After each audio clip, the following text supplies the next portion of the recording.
घ्या. 1 एप्रिल 2026 रोजी माळशिरस गावामधील 21 वर्षीय तरुणी नीलम महेंद्र गायकवाड हिच्यावर अतिप्रसंग करून तिचा निर्घृणपणे खून करण्यात आला. या घटनेने नाही तर संपूर्ण महाराष्ट्र राज्यामध्ये या घटनेचं दोन पसरलेलं असून सर्व स्तरातून या घटनेचा जाहीर निषेध होत आहे. आज पुरंदर तालुक्यातील विविध संघटनेच्या माध्यमातून भोर उपविभागीय अधिकारी तथा DYSP साहेब राजेंद्र गोर साहेब यांना विविध पक्ष संघटनेच्या माध्यमातून या ठिकाणी निवेदन देऊन या सर्व प्रकाराची निपक्षपणे चौकशी करून संबंधित आरोपीला फाशीची शिक्षा देण्यात यावी. त्याचबरोबर या कुटुंबाची आजपर्यंतची पार्श्वभूमी पाहिली तर त्यांची पार्श्वभूमी हे गुन्हेगारी प्रवृत्तीची आहे आणि म्हणून या गुन्ह्यामध्ये या सर्व कुटुंबाला त्या ठिकाणी सहआरोपी करावे आणि त्याचप्रमाणे या घटनेवर जर आपण प्रकाश झोत टाकला तर ही घटना हा पूर्वनियोजित कट असून आरोपींनी त्या ठिकाणी संबंधित मुलीवर लैंगिक अत्याचार करून तिचा निर्घृणपणे खून करून सासवड पोलीस स्टेशनला हजर होण्यापेक्षा किंवा पळून जाण्यापेक्षा जेजुरी पोलीस स्टेशनमध्ये आपल्याला आला. आता प्रसारमाध्यमातून जी माहितीबरोबरची चर्चा केली त्या चर्चेतून ही माहिती आपल्याला प्राप्त झालेली आहे. खरं तर काल माळशिरस गावाने संपूर्ण गाव बंद ठेवून या घटनेचा निषेध केलेला आहे आणि एका कुटुंबामुळं आपलं जर गाव बदनाम होत असेल, सामाजिक सलोखा बिघडत असेल तर त्या ठिकाणी त्या कुटुंबाला या गावात राहण्याचा अधिकार नाही. अशा प्रकारची मागणी देखील ग्रामस्थांनी त्या ठिकाणी व्यक्त केलेली समाज माध्यमातून आपण पाहतो. आज संपूर्ण महाराष्ट्र त्या घटनेने हळहळत आहे.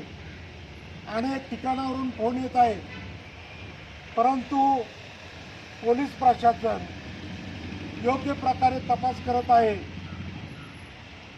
या पद्धतीचं सांगून आम्ही आंदोलन टाळत आहोत. कारण कायदा सुव्यवस्था आम्हाला बिघडवायचा नाही. ज्या प्रकारची तलवार देखील आम्हाला चालवता येते.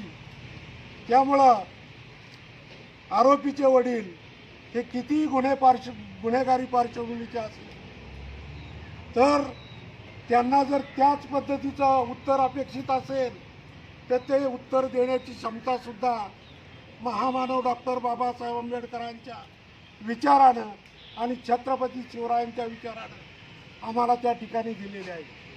अधिक बोलणार नाही, परंतु माननीय DYSP साहेबांना सर्वच निपक्षपाती चौकशी करून संबंधित आरोपीला फाशीची शिक्षा मिळेल अशा प्रकारची तपास यंत्रणा त्या ठिकाणी राबवावी आणि या ठिकाणी ते जे कुटुंब आहे त्यांची पार्श्वभूमी ही गुन्हेगारी पार्श्वभूमीची आहे. त्यामुळं या खटल्यामध्ये त्या सर्वांना सहआरोपी करून निपक्षपातीपणे या घटनेची चौकशी करावी. अन्यथा या ठिकाणी पुरंदर तालुक्यामध्ये महाराष्ट्रातील विविध राजकीय पक्ष असतील, सामाजिक संघटना असतील, या सर्वांच्या माध्यमातून तीव्र असं आंदोलन छेडण्याची वेळ माननीय पोलीस प्रशासनाने आमच्यावर येऊ देऊ नये एवढीच या ठिकाणी विनंती करतो. आणि या घटनेचा पुन्हा एकदा सर्वच सामाजिक संघटनेच्या वतीनं, राजकीय पक्षाच्या वतीनं जाहीर निषेध करून थांबतो. जय भीम. सासवड या ठिकाणी सर्व संघटनेच्या वतीनं पोलीस उपअधीक्षक गौर साहेब यांना सर्व सामाजिक संघटनेच्या वतीनं एक निवेदन देण्यासाठी इथं आलो. खरं तर काही 1-2 दिवसापूर्वी या पुरंदर नगरीमध्ये, तसं पुरंदर नगरीचा इतिहास पाहिला तर ही नगरी क्रांतीवीरांची नगरी आहे. आणि अशा शूरांच्या, वीरांच्या आणि क्रांतिकारकांच्या भूमीमध्ये फक्त पुरंदर तालुक्यालाच नव्हे तर संबंध महाराष्ट्राला काळिंबा फासणारी एक घटना घडली. या घटनेने सर्व महाराष्ट्रामध्ये एक भीतीचं वातावरण निर्माण झालेलं आहे. आपण पाहिलं असेल, गायकवाड परिवारातील नीलम नावाच्या मुलीवर, 21 वर्षीय मुलीवर तिला प्रेमाचा फासा टाकून, तिला फसवून, तिच्यावर वारंवार अत्याचार करून 2-3 दिवसापूर्वी तिची निर्घृण हत्या करण्यात आली. तो आरोपी म्हणजे अनिकेत विष्णू जाधव. आपण जर त्याची पार्श्वभूमी पाहिली तर हा अनिकेत जाधव हा पेशावर गुन्हेगार आहे. आपण येवत पोलीस स्टेशन असेल किंवा संबंधित तिथल्या परिसरातल्या पोलीस स्टेशनवर त्याचं रेकॉर्ड पाहिलं तर तो रेकॉर्डवरचा गुन्हेगार दाखल आहे. आणि इतके मोठे गंभीर गुन्हे दाखल असताना सुद्धा हा व्यक्ती खून करतोय आणि खून केल्यानंतर स्वतःहून पोलीस स्टेशनला हजर होतोय. आणि मला वाटतं जेजुरीचे पोलीस मात्र सांगतात की आम्ही त्याला अटक केली. आता हे झालीच पाहिजे. आणि जर फाशीची शिक्षा झाली नाही आणि तो जर बेलवर बाहेर जर आला तर समाजाच्या भावना इतक्या दुखावलेल्या आहेत की समाज आता कायदा हातात घेतो की काय अशी परिस्थिती निर्माण झाली. आणि जर काय घटना घडल्या तर ह्याला फक्त आणि फक्त पोलीस जबाबदार राहतील. म्हणून आमची पोलिसांना प्रेमपूर्वक एक आव्हान आहे, सूचना आहे की आपण या आणि त्याला फाशीची शिक्षा कशी होईल यासाठी प्रयत्न केले पाहिजे. सह आरोपी म्हणून त्याचे वडील आहेत का ते 100% नाही 200% आहेत. त्याला बगल देण्याचा प्रयत्न कुणीच केला नाही पाहिजे. पोलिसांनी कसल्या की त्याच्या वडिलांचे सुद्धा कॉल डिटेल चेक करा. तो जेजुरी पोलिसांना प्रयत्न करणं गरजेचं आहे असं मी सांगतो. मी परिवर्तन क्रांती सेनेचा संस्थापक अध्यक्ष या नात्यानं या गोष्टीच्या मुळापर्यंत जाणार आहे. या ठिकाणी मी सोडणार नाही कुणाला. आरोपी किती मोठा आणि किती मदवस्त असेल. मला कळालं की विष्णू जाधवचे फार लागेबंदे लाईव्हच्या माध्यमातून सांगतोय. आरामखोर विष्णू, तुझ्या जर पोराला इतकी हौस आहे खून खराबे करण्याची तर तुमच्यात जर दम असेल तर येऊन मनगटाला मनगट लावा. हरामखोरांना तुम्हाला तुमची अवकात दाखवून देऊ. आम्ही संविधानाच्या पद्धतीने चालतो, बाबासाहेबांच्या तत्वावर चालतो. म्हणून आम्ही काही शंडाची औलाद नाही, लक्षात ठेवायचं. आणि मी पोलीस प्रशासनाला फाशीचीच शिक्षा झाली पाहिजे यासाठी प्रयत्न करा. नाही तर येणाऱ्या काळात परिवर्तन क्रांती सेनेच्या माध्यमातून आणि तमाम सर्व सामाजिक संघटनेच्या माध्यमातून तीव्र असं आंदोलन करण्यात येईल. एवढंच या ठिकाणी सांगतो आणि थांबतो. धन्यवाद. या ठिकाणी माळशिरस या गावातील एक बौद्ध तरुणी नीलम महेंद्र गायकवाड हिचा गळा आवळून एका नराधमाने, ज्याचं नाव आहे अनिकेत विष्णू जाधव, या नराधमाने अतिशय निगरूनपणे खानवडी येथे जो सौर प्लांटचा जो प्रकल्प आहे त्या प्रकल्पामध्ये त्याची दादा अतिशय निगरूनपणे त्याने तिची हत्या केली.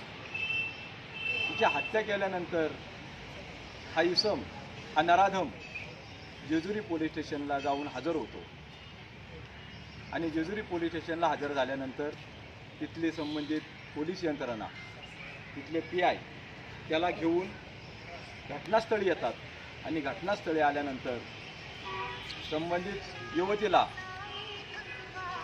सासवड येथील रुग्णालयामध्ये घेऊन येतात.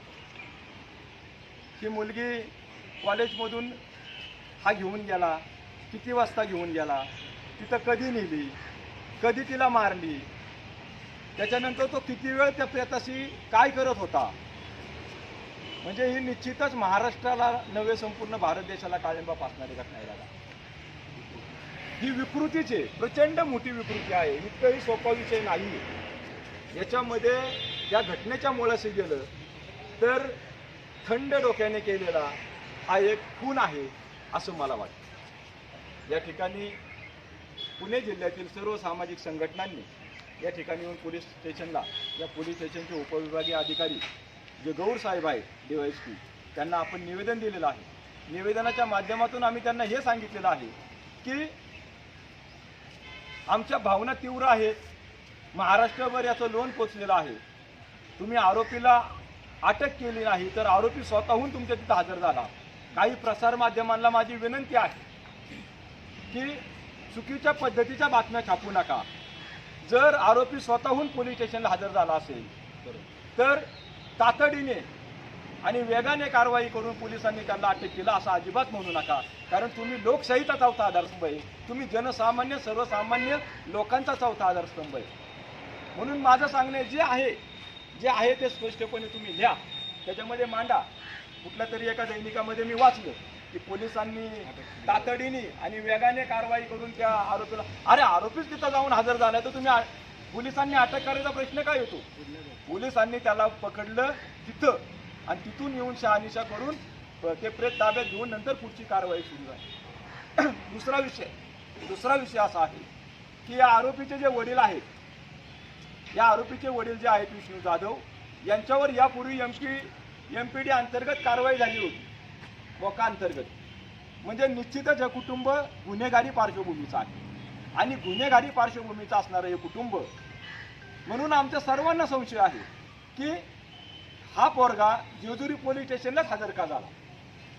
म्हणजे जेजुरी पोलीस स्टेशनला हजर झाला याचा अर्थ आताही त्या विष्णू जाधवचे अमोलदादा परमिट रूम चालू आहे आणि परमिट रूममध्ये अवैध दारू विक्री आहे. नुसती परमिट रूमला जे मान्यताप्राप्त दारू आहे तीच विकतली जात नाही आता तिथं, तर इतरही हातभट्टीपासून बाकीचे दारू विकले जात असतील आणि तिथले हप्ते तिथल्या जेजुरी पोलीस स्टेशनला निश्चितच मिळत असतील. नक्कीच. त्याच्याशिवाय कोणाच्या तरी आशीर्वादाशिवाय हा प्रकार घडलेला नाही.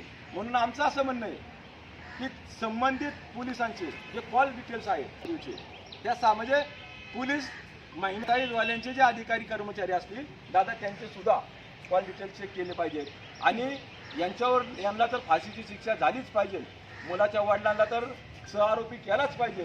परंतु या प्रकरणामध्ये इतरही आणि कोणी असतील त्या सगळ्यांवर आरोपी म्हणून त्यांना अटक करून त्यांनाही फाशीच्या शिक्षेपर्यंत पोहोचवावी आणि निपक्षपातीपणे याची सगळी कारवाई करून त्या कुटुंबाला, आता त्या पीडित कुटुंबाच्या बद्दल सांगतो, गेल्या 1-1.5 वर्षापूर्वी त्या मुलीची आई सुद्धा वारलेली आहे.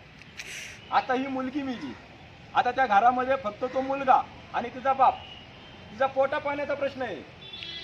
उद्या त्या दोघांना भाकर तुकडा कोण करून घालणार? आपण आता सांत्वन करू, आपण आता लाईव्हच्या माध्यमातून बोलू, परंतु जे भोगायचे दादा ते प्रत्यक्ष त्या कुटुंबाला भोगायचे. म्हणून माझी अशी मागणी आहे, त्या कुटुंबाचं लवकरात लवकर पुनर्वसन करण्यात यावं.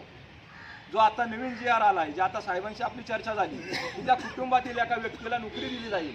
नोकरी देऊन हा प्रश्न भागणार नाही, हे दुःख हे दुःख मिटणार नाही, परंतु त्यांचं पुनर्वसन केलं पाहिजे आणि लवकरात लवकर तिथल्या एका मुलाला सरकारी नोकरी दिली पाहिजे. म्हणजे मुलाला, वडिलांचं तर वय झालं, मुलगा अजून म्हणजे शिकतोय, त्याला सरकारी नोकरी देऊन त्यांचं कुटुंबाचं व्यवस्थापन केलं पाहिजे अशी माझी आमच्या सर्वांच्या वतीनं मागणी आहे.